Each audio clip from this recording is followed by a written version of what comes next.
Hi, and welcome to another episode of Women's Health Unwrapped. It's great to have you joining today. If you are new to the podcast, then welcome. It's lovely to have you here, part of the community. I hope you enjoy the episode. And if you're a returning listener, thank you so much for supporting the podcast. And I hope that you're going to continue learning and supporting yourself in your health journey with today's conversation. Because I'm joined by another fabulous guest. I've got Sara McCready with me today, and we're going to talk about soul care versus self-care. We're going to talk about your energy and how energy is so important to really nurturing yourself, mind, body and soul. And Sarah's going to share a bit of her own journey to building stronger health through the lens of how toxic relationships or other kinds of trauma or perhaps just emotional challenges through your life can really kind of cause imbalance and disrupt your health and well-being, so that your energy isn't in the best of places to support good health. So there's lots we're going to dive into, and I'm sure there'll be lots that you can think about for your own health journey and give yourself a little bit of inspiration with. So welcome to the podcast, Sarah. Thank you, Nicola. I'm so excited to dive into this conversation with you today.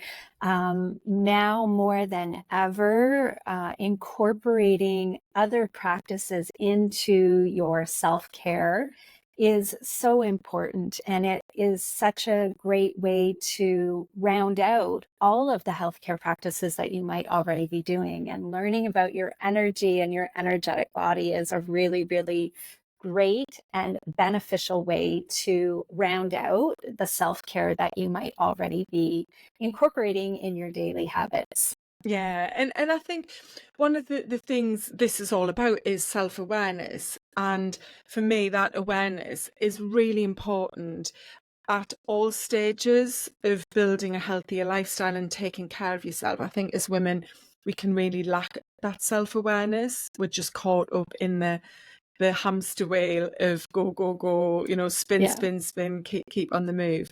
So I think there's lots we can explore and give some help with. But just to kick us off, I'd love to know from you what your most impactful healthy habit is in your toolkit. There is several techniques that contribute to the main goal that I strive for every day. And the overriding principle is nervous system regulation. As I said, there are several goals or tools that I use to support that, but it's really about the nervous system regulation for me and for my clients. And the reason being is that that was really a missing component for me for most of my life, not understanding that how I was operating, not looking after my nervous system, was creating this dysregulation. And when we're in a dysregulated state, we don't have full capacity of our emotions. We're not able to manage our emotions. We limit our ability to have clarity of thought. Things get cloudy. Our judgment is off. And we're not in our bodies, which means we're not present. We're not in the present moment. We're off, like thinking about a million things and literally fragmented. Our energy is fractured and fragmented. So it can't be in one place at one time because we're so scattered. So for my personal journey, it is all about nervous system regulation. And is there one daily habit that's, quite a small thing that you could share that is quite impactful to regulating your nervous system? Yes, one, I suppose, but there, like I said, there's usually several that I incorporate, small habits, but the main one for me has been getting out in nature. And I think we talked about that a little bit when we had our meet and greet. The aspects, or sorry, the benefits that are derived from being in nature, whether it's on a trail or in your neighborhood, wherever it is, in a park, Getting that groundedness, getting into that state of centeredness and balance is what's going to help connect you back into your body. The other thing that gets incorporated with that, of course, is breath, taking in those nice, long, slow, deep inhalations of breath, getting that air down into your diaphragm versus shallow breathing, which is what we tend to do. The technical term is apical breathing, and it's all up in our chest. We're shallow breathers because we are always on. It's 24/7, go, go, go. And, the demands that we have as women, mothers, wives, spouses, partners, business owners, entrepreneurs, you name it, it is all on our plate. And so, as a result of being in always on 24/7 hustle culture, there isn't the connection that we used to have to our bodies and to slowing down and to taking a breath. So we get caught up in the hamster wheel. We start to move faster. And so when you can get yourself in nature, even like I said, if it's a park or on the lawn for 5 minutes, that's going to allow you to begin to regulate. It's going to allow your breath to slow down and to be drawn in deeper. The deeper we can get our breath down into the diaphragm, the more calm we're going to become, because we are engaging the parasympathetic nervous system. So typically we are in that fight, flight, or freeze. Like, that's part of what go, go, go is that sympathetic nervous system is always on. The gas is, or your foot is always on the gas, versus when you're taking a longer, slower breath, you're pumping the brakes of the car and you're able to give yourself just a minute. And sometimes that's all it takes. It can take 1 minute, it can take 5 minutes. If you've got the luxury of 30 minutes, that's even better. Yeah. And I love how you've mentioned getting out in nature can be in your local community. When we say nature, it doesn't have to be in the most perfect of countryside or coastal settings, does it? It's the power of being outside, because as humans, we've genetically come from that origin of being in nature, and our survival was built around that. So it still is proven to have such a profound impact on so much of our mental and physical health. And that you also mentioned, it doesn't have to be a lot of time either. So, if you're trying to build a daily habit, yes, the goal might be to get up to an hour of walking a day, or maybe it's 20 minutes, every day. But as you said, to start with, even a minute that you can step outside, even if you have the garden and you can do it there, that's really powerful as well. Yeah, fantastic. So I think this kind of leads in well to starting with self-care and soul care, as you focus on, Sarah, because self-care has such a mix of meanings, doesn't it? I've spoken about this. I've certainly written a blog about this before, because I think for women, there's this perception that self-care is a treat. It's something you do now and again. Perhaps if you've got time, or you have a bit of money to spend on something like a nice bath bomb, and then you take a bath, and that's self-care, which we know, being in this world, isn't quite what it is. It can certainly be a part of the overall, menu of things that you do to care for yourself, but it is much more than that. So maybe we could start there then with what you think about and help your clients to see as self-care, and then what soul care is.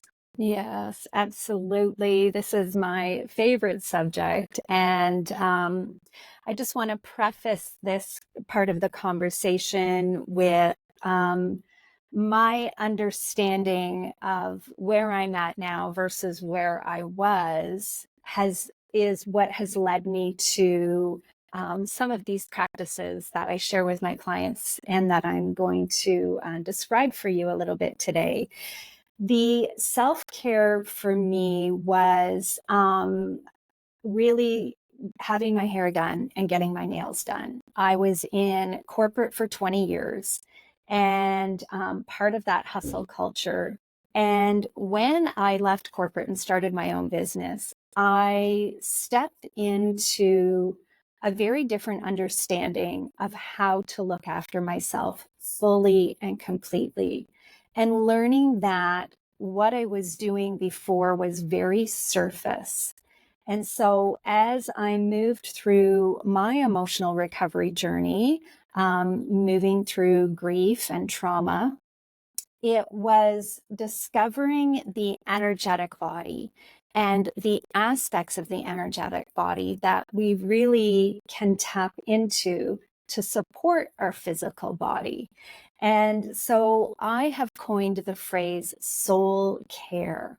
When I started to care for myself at the soul level, I found that my world was transformed. I believe that we are all energy and everything is energy. And so when I began to tap into that, it allowed me to care for myself so much more deeply. And this is really part of the foundation of what it is that I teach to my clients, is that we are energy and everything is energy. And when we can tap in at the soul level, we're nourishing our souls. What we've experienced as a society, as a culture, again, back to that hustle and 24/7, is this monumental burnout. And when we reach the point of burnout, whether it's from trauma experienced at work or in a relationship or with family or wherever you might have experienced that, or grief, um, using the traditional self-care methods, I'm using air quotes there, doesn't allow for a full or holistic recovery, as you were referencing mind, body, and soul. The self-care is only at the surface.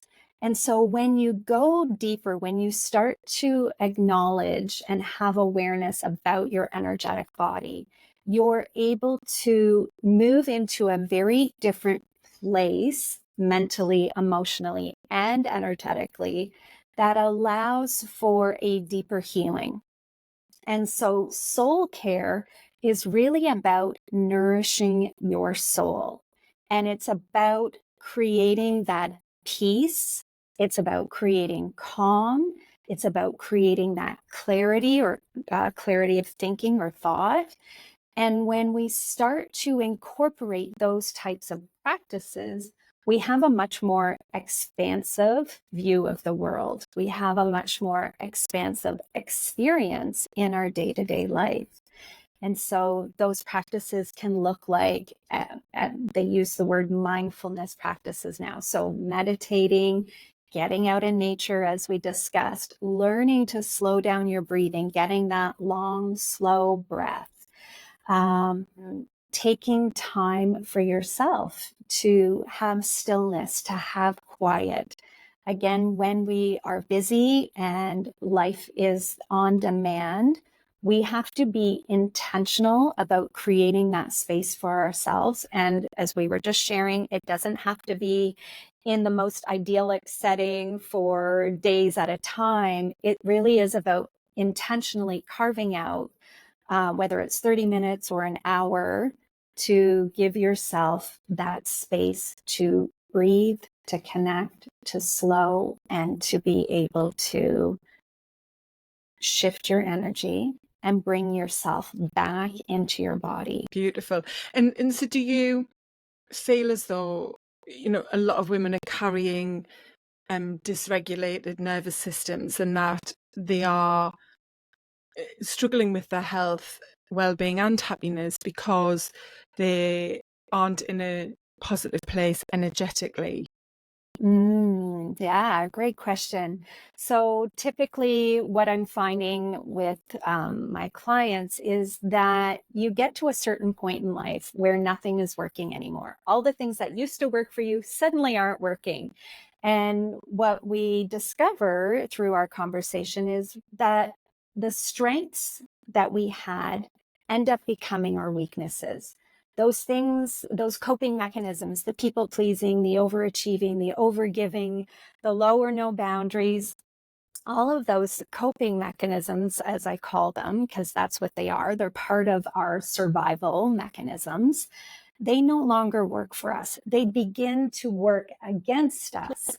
And so learning to create an energetic balance for yourself, starting to learn about the main 7 chakras, starting to learn about mindfulness, starting to learn about stillness and calmness. When you begin to learn those things, you are able to help your body physically by shifting yourself energetically. So you're able to alleviate that anxiousness. You're able to find that balance that you've been seeking. I know for myself and a lot of my clients, it's that sense of being on the hamster wheel and you just can't get off.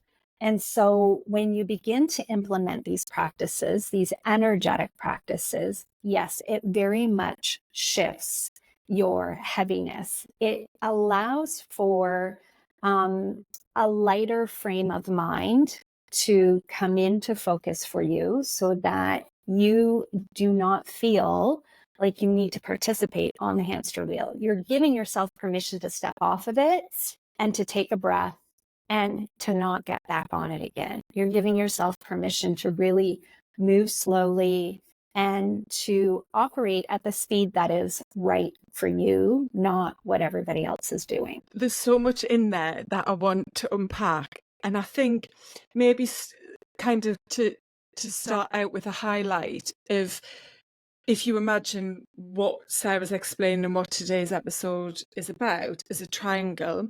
And at the top, at the peak of the triangle, is that mind-body connection piece. And when you realize and then can have awareness of the fact that as a human being, the person you are, your mind and body are connected, I think everything else then starts to like stack from there, you know, and that's at the very top, that you know, is the umbrella, if you like. And for me, Sarah, in my personal health journey, you know, I struggled with anxiety and panic disorder for really intensely, probably for 25, 26 years. And it was only when I came into this space, I had started to make some positive changes to my health. But when I came into this space 3 years ago, I learned some of this and learned the mind-body connection piece. And up to that point, I'd been really fighting against those problems with anxiety and the mental health challenges it brought, and some of the physical health challenges as well. And really just trying to put a fix in to make it go away. Yeah, the And kind of as you were Yeah. explaining that, I was thinking, yeah, this is the whole thing, isn't it? It's that, and I wanted to pick out that word anxiety because you'd use that word, and that's something so many women, especially in midlife, sometimes for the first time in their life, start to experience. And it can be very natural to just go, oh, I have to like push the anxiety down to like, let's just be busier. That's a good one. You know, if I just keep busy, if I do more housework, if I work harder, you know, if I just, I don't know, do lots of activities with the kids, then I won't feel anxious, without realizing that all of that is making your body work faster, which is affecting your brain and the anxiety.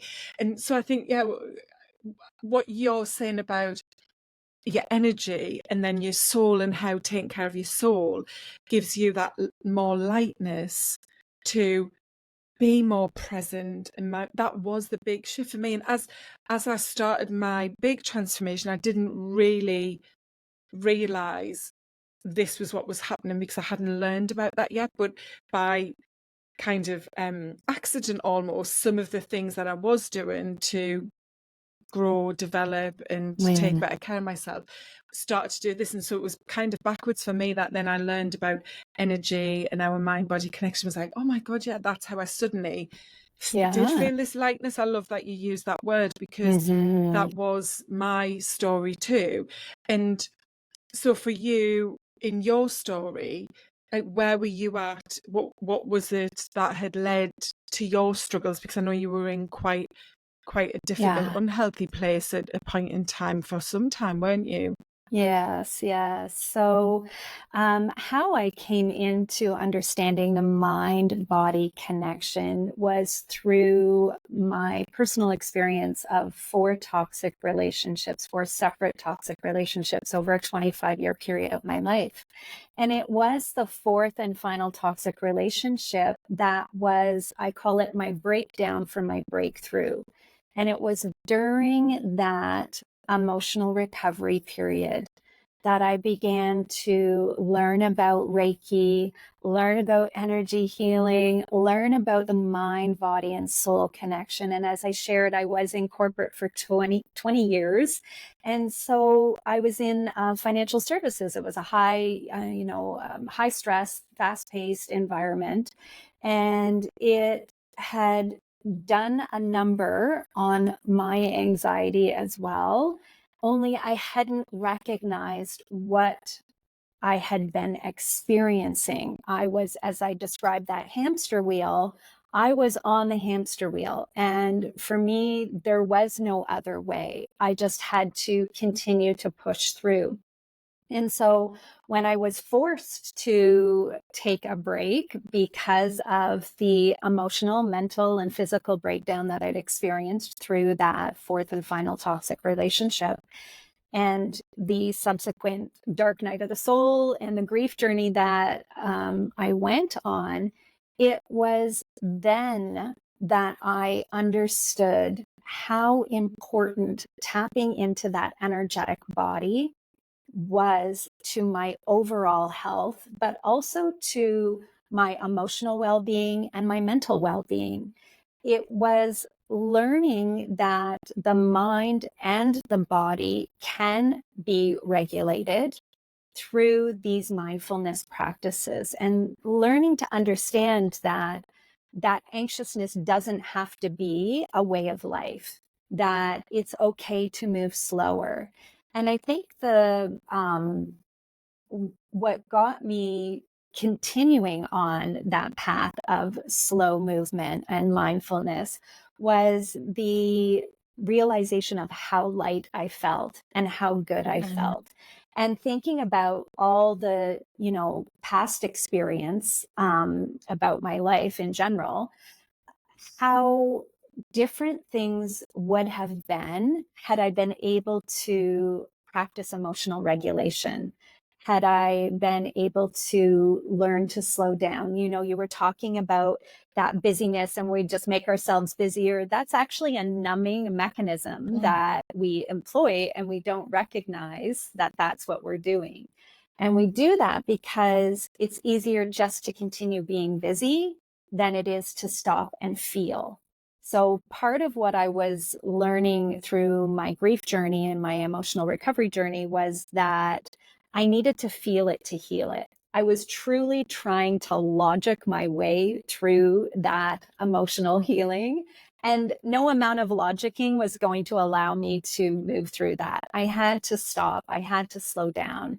I had to get still, and I had to begin to feel the emotions from everything that had transpired, not just in that particular situation, but in the 25 years prior, and to feel it all and to be able to release it. It was through the feeling it that I could heal it. And so that's, the soul care became such a integral part of who I am. And as I've shared, it's part of, what I teach and part of my programs now, because understanding how fundamental that mind body connection truly is transformative.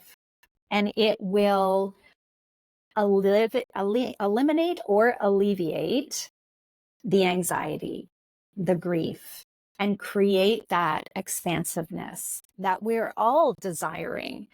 We all want to feel that lightness of being. We all want to feel that presence and being present in the moment. And we have to give ourselves permission to be able to do that. And my business is called Life Now Coaching, because I want people to live their life now, to not keep putting their life off, and to know that you can be healthy now and live a great life now. It's not, something that you can afford to keep putting off Yeah. and wait for it to happen.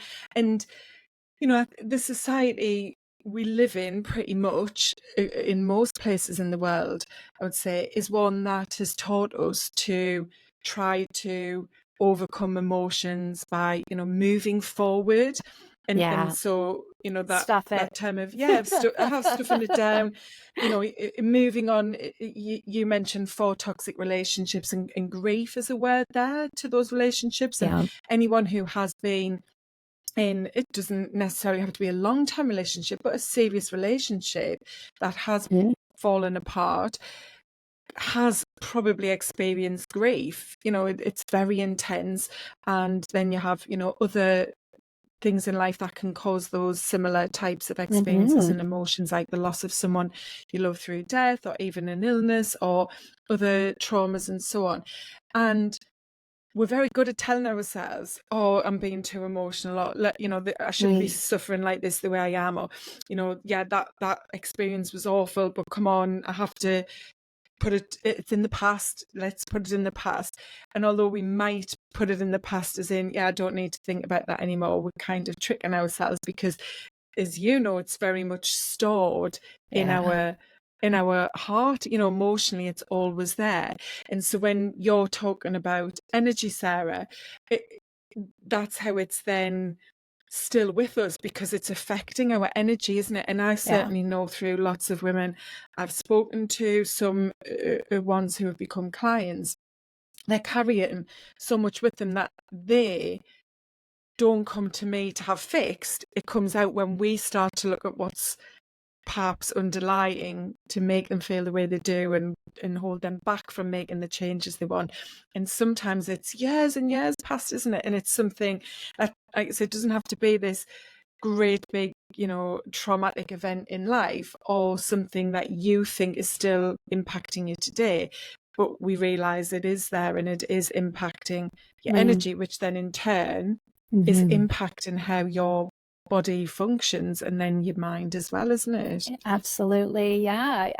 Of the main 7 chakras, which run on a meridian from below your tailbone through the front, all the way up to the top of your head, your crown, that meridian, each of those chakra points are related to a physical part of our body. And so when we've experienced trauma, whether it's big T trauma, which is a one-time catastrophic event, Right. or little T trauma, which is repeated incidences that occur over a long period of time, where however you've experienced that trauma, the grief, the upsetness, or the stress, it is stored at the cellular level.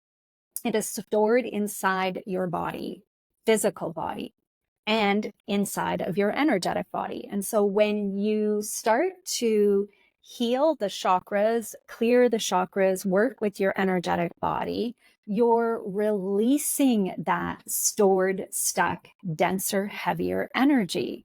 And what a mindfulness practice does is allows that lighter energy to come in and balance and clear and heal and restore your chakra points as well as your physical body. Because again, the chakras are attached, or connected, I should say, to the physical body. So for instance, like in our stomachs, which is our solar plexus, that's attached to our digestive system, and it in the chakra meaning, that's our sense of power. And so when you're in stress, when you're in upsetness, when you're in grief and trauma, that is an area that's impacted. You're going to have like an upset stomach, or you're going to feel butterflies with anxiousness, or you're going to feel like a swirling tummy, or a little bit nauseous. All of those things that we feel when we're in anxiousness, stress, and upsetness. And so when we're clearing the energetic body, we're also clearing those physical ailments that we experience from stress, trauma, upsetness, and Mm, grief. So yeah, it is all interconnected, mm. literally.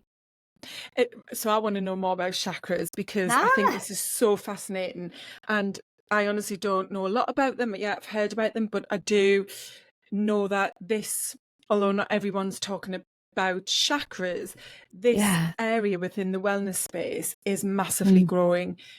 Lots of different modalities to help with energetic healing or other kind of healing. It depends what people call it.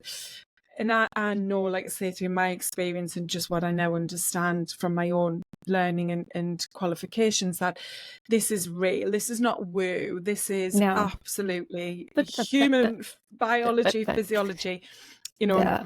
and so on. But yeah, so chakras, because the one that you mentioned there, the solar plexus in the stomach, Yeah. a chakra, yeah, like what is it? Because Okay. yeah, start with I love that it.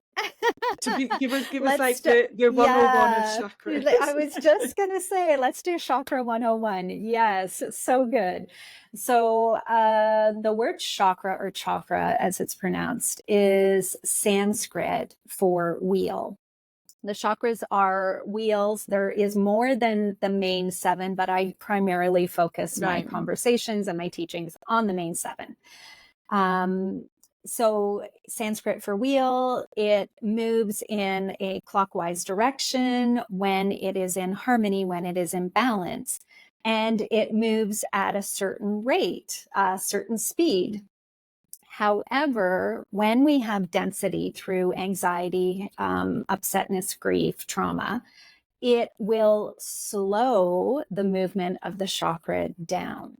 So the chakra, again, is related to the physical body, and it's directed by the emotions that we're experiencing. Emotions are energy in motion. Really? And so when we start exploring our chakras, I'll just go through them very briefly. So the first chakra point is the root, and that is tied to our lower intestines. Like it's technically below the perineum point, and so it regulates the lower half of our body. And then we move up into the sacral chakra, which is like, I'm holding up three fingers, but it's three fingers below your belly button is the vicinity of the sacral chakra. And the sacral chakra is our sense of joy, creativity, sexuality, community, family. And so when that is heavy and dense and blocked, when we're experiencing grief, when we're experiencing heartache, when we are experiencing stress, that's going to show up in, for women, it's going to show up in potentially heavier cycles, menstrual cycles, bloating, cramps. You might feel a heaviness or a density in like your cervix or your ovaries.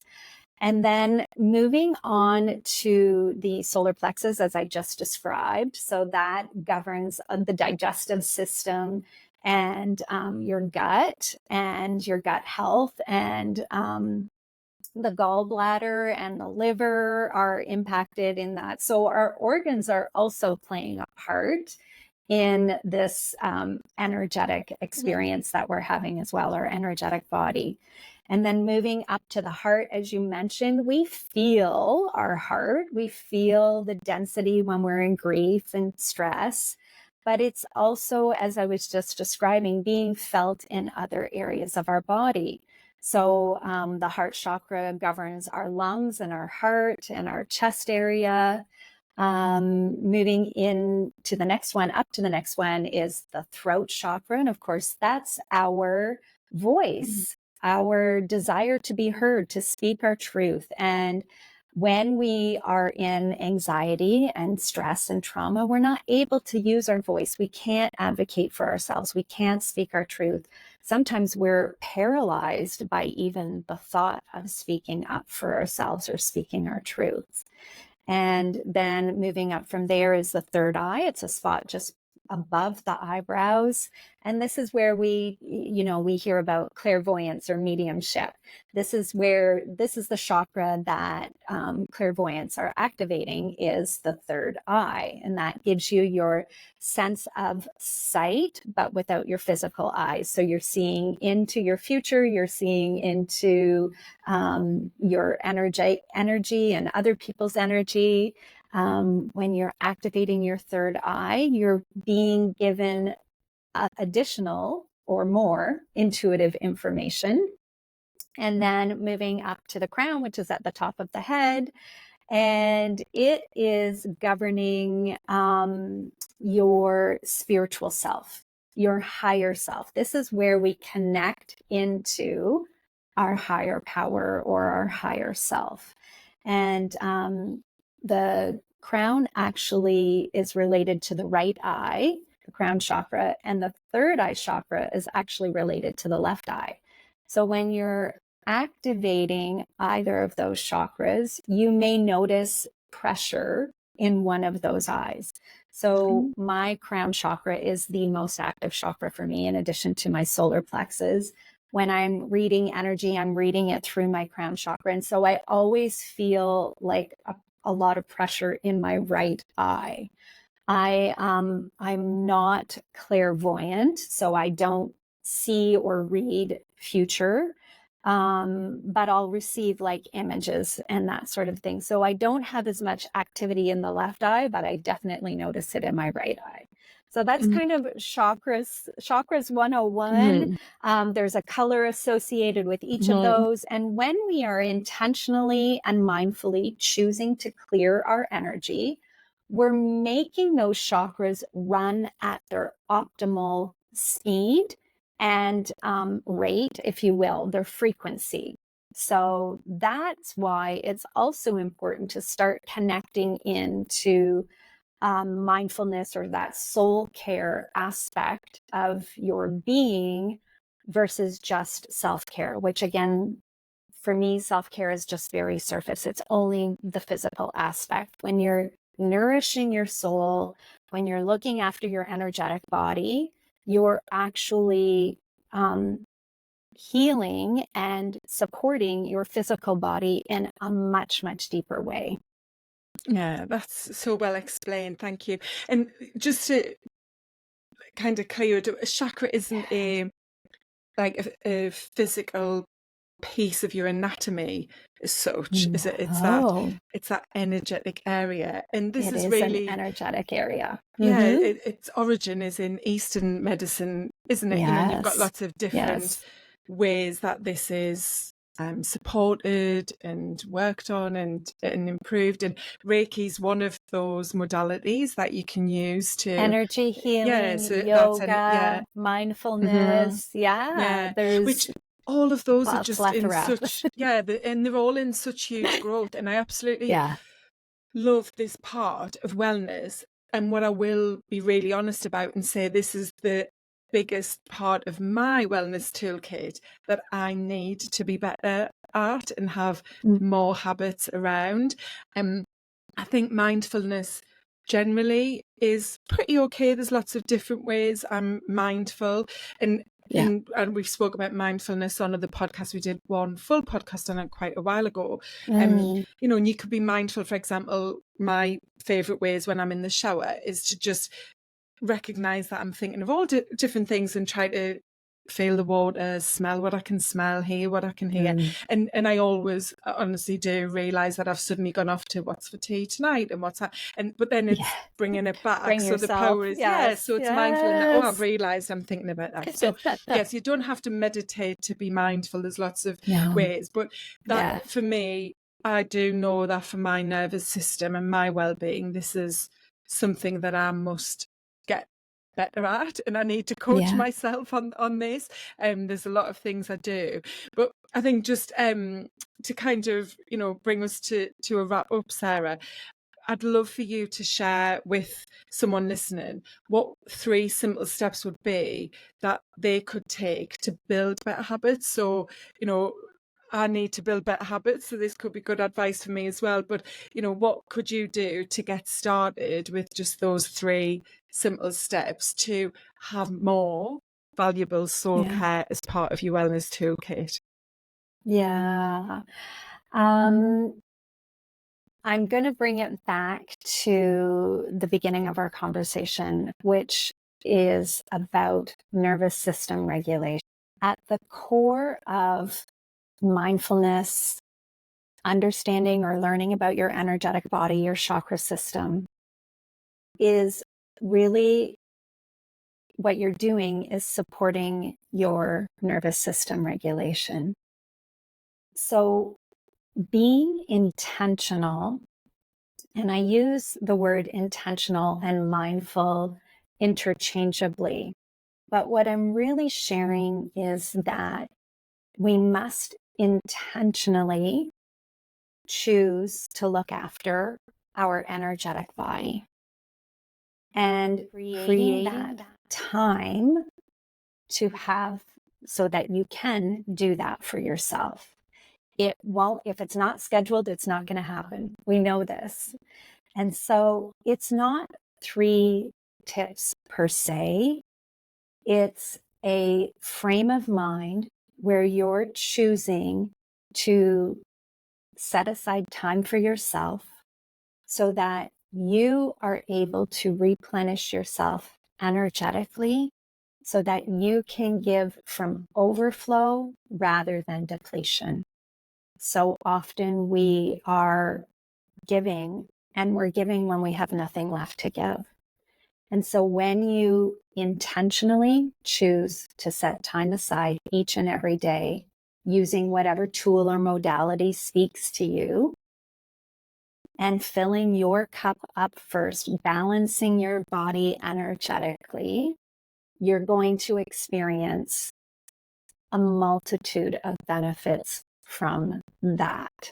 Just setting aside the time and choosing to be intentional. So if someone's wanting to begin this, to build a specific habit, say it is a habit of mindfulness, just to kind of bring it, to this, okay, step by step, get intentional about the fact that you are going to support your nervous system and help to regulate it better.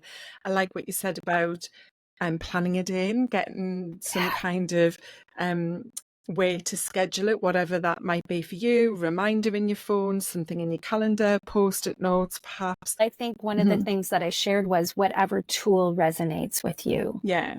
So there is many tools that we have available to us. And so it's choosing the one that is resonating with you. And sometimes it's different every day. Yeah.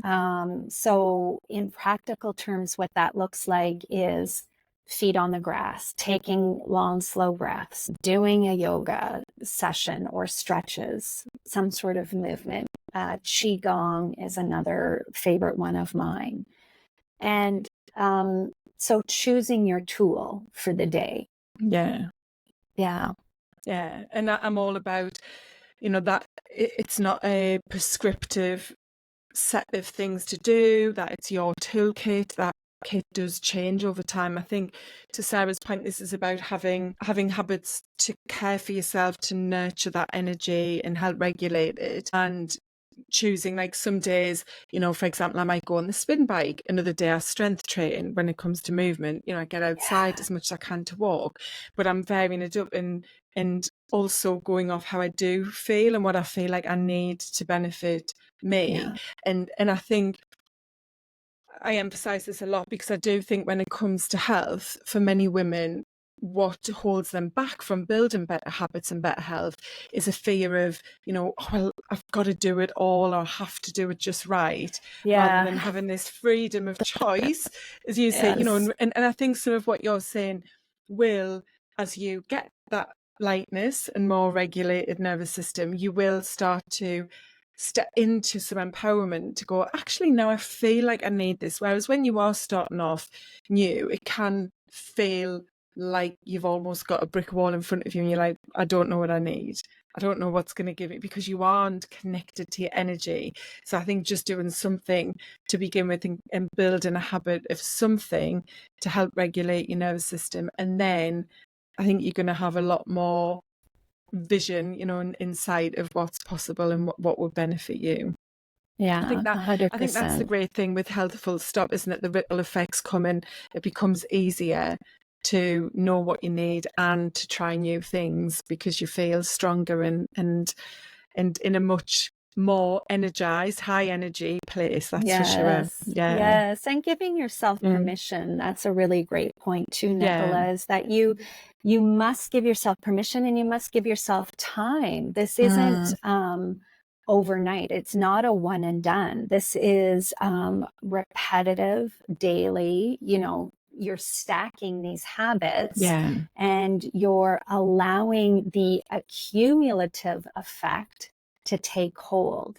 And as you start to see these incremental shifts and improvements, then it motivates you to continue to go more, do more, and I don't mean busy do more, but do more of these types of tools and exercises. Yeah. Yeah, 100%. Yeah. Yeah. So thank you for sharing. I mean, it's a topic we could definitely talk a lot more about. I'd love to talk more about Reiki, but I think we're out of time.